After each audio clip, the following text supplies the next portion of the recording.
একটা ডলফিন কত ভয়ানক হতে পারে। আসসালামু আলাইকুম ওয়া রাহমাতুল্লাহি ওয়া বারাকাতুহু। প্রিয় দর্শক মণ্ডলী, আজকে নিয়ে আসলাম একটা বিস্ময়কর, অনেক আঘাতজনক একটা ভিডিও।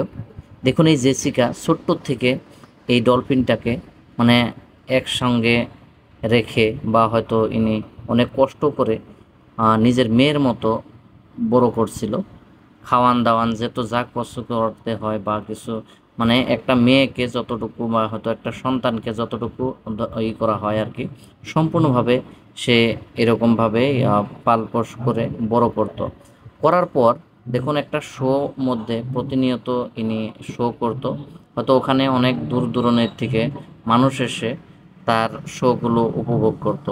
কিন্তু আজকে সেই জেসিকা আর বেঁচে নেই, কারণ যাকে মানে আদর যত্ন করে বড় করলো, আর সেই ডলফিনই আজকে জেসিকার মৃত্যুর কারণ হয়ে পড়লো। তো আরও যদি পরবর্তীতে অন্য বিষয় নিয়ে আপনারা জানতে চান, অবশ্যই কমেন্টে জানাবেন।